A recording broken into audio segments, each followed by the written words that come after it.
নমস্কার, দেখছেন কলকাতা টিভি। আপনাদের সঙ্গে রয়েছে আমি ঋষিকেশ। শুরু করছি ঘোষাল নামা। আমাদের সঙ্গে রয়েছেন কলকাতা টিভির মুখ্য রাজনৈতিক বিশ্লেষক জয়ন্ত ঘোষাল। জয়ন্তদা, প্রধানমন্ত্রী নরেন্দ্র মোদী আজকে তিনি 3টে সম্প্রসারিত মেট্রো পথের উদ্বোধন করলেন এবং উদ্বোধন যেমন করলেন, পাশাপাশি তিনি বিনিয়োগের বার্তা দিলেন। বিনিয়োগের বার্তা দিয়ে তিনি 26-এর নির্বাচনে কোথাও গিয়ে জয়ের একটা সুর বেঁধে দিতে চাইলেন। অপরদিকে আমরা দেখলাম সোশ্যাল মিডিয়াতে মমতা বন্দ্যোপাধ্যায় তিনি এই যে মেট্রোর উদ্বোধন, এটা নিয়ে খানিকটা নস্টালজিক হয়ে পড়লেন। কারণ তিনি যখন রেলমন্ত্রী ছিলেন তখন এই মেট্রোগুলো কোন পথ দিয়ে যাবে তার ব্লু প্রিন্ট তিনি তৈরি করেছিলেন বলে তিনি দাবি করে সোশ্যাল মিডিয়াতে তিনি যে কতটা নস্টালজিক হচ্ছেন আজকে যখন উদ্বোধন হচ্ছে সেটা তিনি জানালেন। কি মনে হচ্ছে এই যে মেট্রো পথ, 3টে সম্প্রসারিত মেট্রো পথের উদ্বোধন, কোথাও গিয়ে কি এর থেকেই এ রাজ্যে রাজনৈতিক জমি দখলের পথ করতে চাইছে বিজেপি? ঋষিকেশ, আমি তোমার সঙ্গে সম্পূর্ণ একমত। এই যে মেট্রো রেলের সম্প্রসারিত প্রকল্প যেটাকে বলা হয় এক্সপ্যানশন প্রজেক্ট, এটা যে তিনখানা এবং খুব গুরুত্বপূর্ণ পয়েন্ট, কিন্তু আমরা শিয়ালদা থেকে সল্টলেক, হাওড়া থেকে হাওড়া স্টেশন, শিয়ালদা স্টেশন, সল্টলেক, এই যে ত্রিভুজ, এটা প্রচুর মানুষের কিন্তু উপকার হবে, এটাতে কোনো সন্দেহ নেই।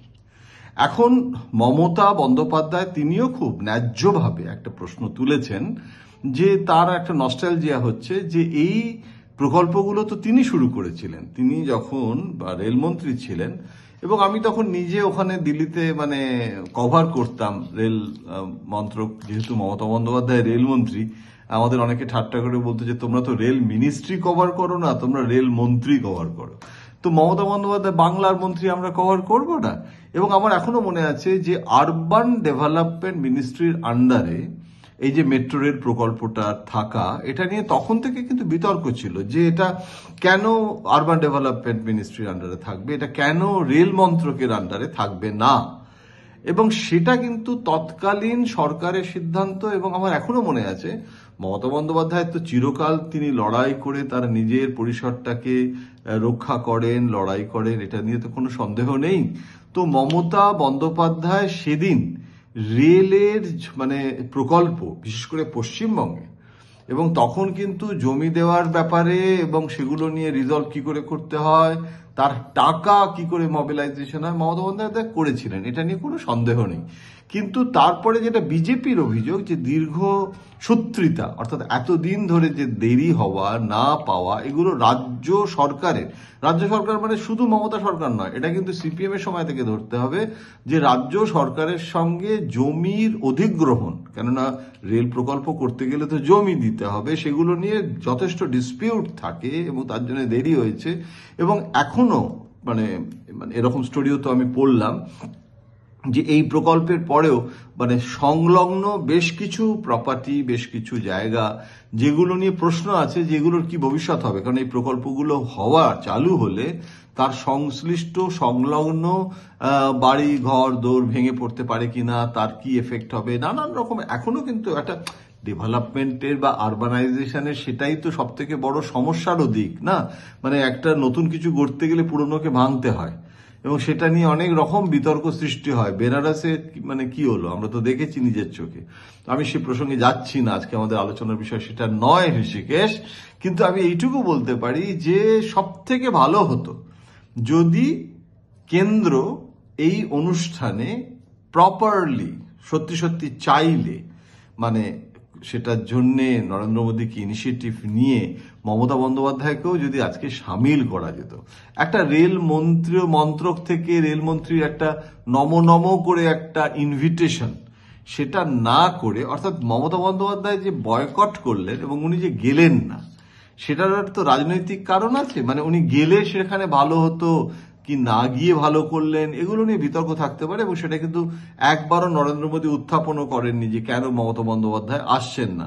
কেননা বিজেপিও মমতা বন্দ্যোপাধ্যায় এলে বিজেপিরও অস্বস্তি যে তারা তো ভোটের আগে এই প্রকল্পটা যে এই এখন যে করা হচ্ছে, এটাও তো ঘটনা।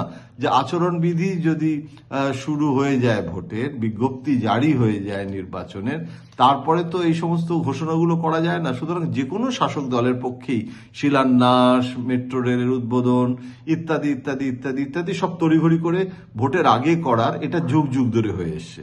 সুতরাং গোটা জিনিসটা কিন্তু আমি অন্তত ওই রকম ভাবে দলীয় প্রিজমে দেখি না। আনফরচুনেটলি এটা আমার একটা দুর্বলতাও বলতে পারেন আপনারা। তার ফলে আমাকে বিজেপির লোকেরা মমতার চটিচাটা বলে, আর তৃণমূলের লোকেরা আমাকে বিজেপির লোক ঠাউর করে। কিন্তু এটা কিছু করার নেই। আমি ইস্যু টু ইস্যু সাংবাদিক বিশ্লেষক হিসেবে আমি আমার যেটা উচিত বলে মনে হয় আমি সেটা বলি।